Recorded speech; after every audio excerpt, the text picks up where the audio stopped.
Welcome back, friends, and thanks for joining us on another Disorderly Game Reviews brought to you by Transcendent Studios. I'm Peter Vawter, and we're here to live stream review the game Final Fantasy X. Again, this isn't a review of whether the game is good or bad. It's simply a review of the game from the standpoint of somebody who struggles with PTSD and anxiety disorder. So, if you've ever had a question about if this game might be right for you, hopefully these opinions will give you a better understanding in how the game may affect you and how you might enjoy the game. There's a few credentials that go into what I consider a good game for people who suffer from PTSD and other anxiety disorders, and I'll go through those a little bit as we play. This isn't the full graded review. This is simply a live stream review. A full graded review will be done later on our YouTube channel, where I will give a score for if this game is good for people who may deal with certain anxiety disorders. We'll start out here. I'll give you a little taste of the music because I do feel that audio is a pretty important part of the game, and most of the audio in this game, even the intense audio, is quite gentle and not too intense, which is really great for people who may get stirred up easily over that kind of audio issues. I find most of the audio in this game to be very calming and enjoyable to listen to over the long term. It's beautifully rendered, and of course with this HD remake, all the audio has been redone, so it's quite a bit more high bitrate or rendered, I guess, and it's really gorgeous. So I'm going to jump us into quite a bit later part of the game just to give a little bit of demonstration about the controls and what the game is like. So there's a few things that I grade a game by. One is calm, and part of calm to me is how does the overall game move? How controllable is it? How many jump scares are there, et cetera, et cetera. One nice thing about most Final Fantasy games is the battles take place turn-based, which is really nice. You aren't pressured to make a move in a certain amount of time. And another beautiful thing about Final Fantasy X is that during a battle, you can switch out any of your people right in the middle of the battle, which is ideal if certain members of your party are getting beat up or hurt or are about to die or have certain ailments put on them by your enemies. This I find to be really a unique thing about this game, and many that follow it, but I think this was one of the first Final Fantasies to allow that kind of switch out battle dynamic. And I find that control is really essential, both in real life for people dealing with PTSD and anxiety, to be able to feel like there's certain attributes of your life you can control and engage and actually affect with your own desire and authority. And I find the same to be true in video games. Before my accident, I had an accident where my heart stopped twice a few years back at a dental office, and the following physical and emotional repercussions of that have really goofed up my life. And I've been working out of it with a lot of help from doctors and psychologists, and continuing to move forward. And before that, I really enjoyed video games. And there was a time in the middle of this whole experience where I couldn't even look at TVs or play video games or even read books because my eyes were failing. Luckily, we got past that point, and I'm back to playing a bit of video games. But there's only so much I can play at one time, which is why these streams tend to be a little shorter. So back to the game. There is a lot of what I would call jump scares. You can't see your enemies on the board, and you walk right into them, and you're stuck in a situation like this, where you either have to run away if you want, which hasn't been very effective in a lot of ways for me if I've ever tried to escape, or fight it out. The beauty is with your fighting, you have a lot of abilities to use tons of different abilities, tons of different items to keep yourself and your teammates alive. And if you go forward slowly and level up quite a bit, the game seems very achievable, very palatable. I'm quite towards the end now, and I haven't really hit a place where I've been stopped hard. I tend to like to grind, so there is a bit of patience that's required for this game, but none of it feels really overwhelming. And there's a lot of benefits. I believe you can speed up the battles a bit in this newer remake, and so a lot of that tedious grind is shortened up, which for people like me who have a very real limit on how much game we can play before our eyes or our bodies fatigue, makes a big difference, you know. Another part of calm for me is bite-sized. How often can I simply stop the game and save it and not lose what I've done? Um, this game's bite-sized rating isn't a terrific rating. As you saw in the previous screen, I was near a little blue globe, and that's a save point. And those occur along the map, but I often feel like um, for me, they don't occur enough. I think for a normal gamer, they occur plenty, and you're not in a place where you really would run out of life or ability to game. But for me, often I just want to play for 15 minutes and call it a day and move on. Oh, there goes my Switch. That's unfortunate. Let's see if I can get it back.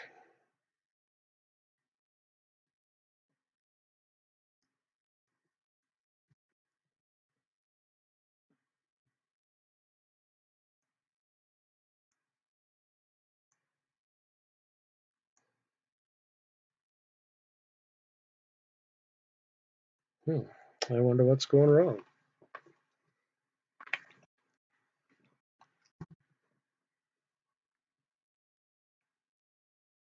There we are. Back into the game. Thanks for your patience there, everybody. So, again, overall calm, it's a little jumpy, a little attacky. You don't know when you're going to run into enemies, and it happens a lot. And bite-sized, I wouldn't rate it terrific. Now, composure and control in the battle scenes like this, I feel like I have a lot of control. I feel like I possibly have more control than any other Final Fantasy game I've ever played. I can move people in and out at whim. We have tons of different abilities, tons of different items. It's amazing in that sense. There are certain parts of this game that are like dungeons, and unfortunately, those dungeons I feel are really the low point of this game, and a lot of people say the same. I feel like they're terrible to control. I feel like they're tedious, and I feel like I often know what to do, but I constantly make mistakes in simply just trying to move my individual around through those dungeons. So it's not my favorite part of the game, and unfortunately, it's a fairly large part of the game. One that I tend to, I would say, cheat on and get walkthroughs to help me through those parts And I'm not normally the person to, I guess, cheat on those areas. I like brain challenges and kind of puzzle games, but unfortunately, in this one, um, it's just not fun. And that's not a huge percentage of the game, but I'd say it's probably around a quarter, depending upon how much you grind and how you play.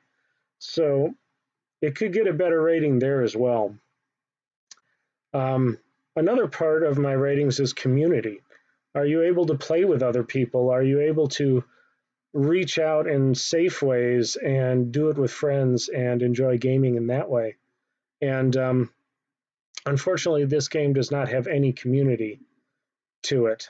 There aren't really friends to play with or um, any way to engage others online.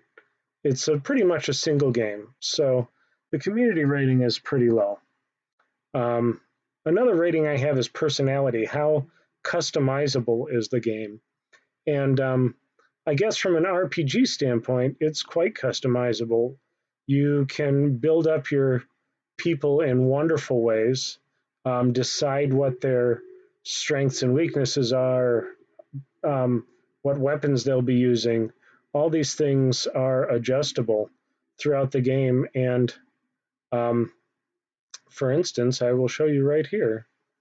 Um, there's a thing called a sphere grid where you are allowed to add hit points or skills or evasion points, et cetera, to your individual.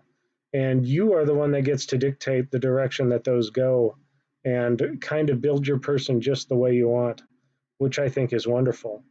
And there's a whole slew of equipment that you can equip for each person, that each has tons of different abilities.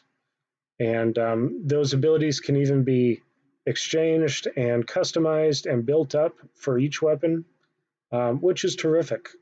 So, from a customizable point, I'd say it's fairly good. You can't really change the way your characters look. There isn't a whole lot of customizing the storyline by what you say or what you do. Up here again is the save point. One nice thing about the save points in this game is it fully restores all the health to all your people, which does make that bite-sizedness a little more powerful. It's nice that when you save, you're ready to go for the next battle, and that allows you to level up well too. If, for instance, the next battle is one that's bigger than you can handle, you can simply save, level up, and then go into those bigger battles, which is really nice. We've already talked about audio, and I'll give you an example of what the battle audio sounds like, which is about the most intense audio in this game.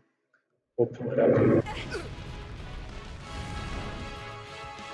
You can hear in the background that it's not even that intense. It's kind of an upbeat orchestral sound, which is great. So the worst, most what I would call um, stirring up audio in this game is still quite beautiful and relaxed. So from a stressful standpoint, that's wonderful. Visually, um, this game I think is stunning. You can tell it's older, about 20 years old, based on the way things move and kind of the character design. But they've done much with both the characters and the backgrounds, and I think it's a stunningly beautiful game, especially for a remake. And every level is quite different. Every enemy is quite unique. Um, they all have special powers, etc. It's a really gorgeous game. It makes a lot of sense, and I really enjoy it. And there you see a basic battle going on. And again, my ability to switch people out on the fly is just so nice. It makes the game more of like an active chess game instead of an intense battle where you don't have the ability to figure out what's going on. It's much more planned, much more strategic, and less forced. And less intense. I really enjoy that. Um, Finally, the last thing I really care about in a game like this is value. And I do believe it could be cheaper because I know that so often people with disabilities have financial issues and difficulties. And um, me, for one, I haven't worked in 3 years and I'm just living on the generosity of people um, and doing my best to move forward in strength and health and get my jobs back. So a lot of games can be outside the reach of people in our position. And so the good news is that the cheaper the game, the less stress I find. However, this game could be a lot cheaper. It usually is in the $20 range, if not more, even on sale. And for the physical cartridge, even more. So as things go, it's not a terrifically good rating for people with anxiety and PTSD, but in compared to many other RPGs of the similar flavor, I find that it is much better than many I've played. Um, in that the music is better, the ability to battle is much more fluid and controllable. Um, the it's beautiful compared to many of the even older RPGs because of the redo. And so, if you're an RPG lover and if your anxiety and PTSD don't affect you so terribly, this may be a great game for you. For me, it gets a little lower rating than I would like to give a game that I really enjoy. However, the funny thing is, I continue to play it and really, really love it. I've put a good 40 or 50 hours into this, and maybe it's just me with a little bit of nostalgia, but I kind of like that 2000s, late 90s aesthetic and just feel kind of how the certain things that went into the games back then are. And for me, it's really neat and doesn't feel encumbering at all. It almost feels very nostalgic and fun. And so I'm a little down the midline with this one. I enjoy it very much for me as the game goes, but I can see how it would be very difficult for some people. And for some people who really enjoy RPGs, this could be a very good one because as it relates to other RPGs, I find that this one is much more beautiful, subtle, and controllable. Hey, my good friend is back on. It's good to see you. Um, we are just coming to the end of this review, though, and explaining how I feel this game kind of measures up to other RPGs and works well for people who might be dealing with PTSD. And hopefully that gives a little bit of a flavor to everybody who's wondering if this game might fit them well. I hope to be reviewing the second part of this, X-2, soon with some folks. As soon as I start playing it, I will again do a review for that as well. I want to thank everybody for coming on today and again for making this a safe place for people to come and learn about video games and if they might be right for who they are and what they're dealing with currently in their life and becoming the person they want to be. So thank you again for joining us here on Transcendent Studios for a disorderly game review. And we appreciate your time and hope to see you again soon on the next one. Thank you so much and have a great day.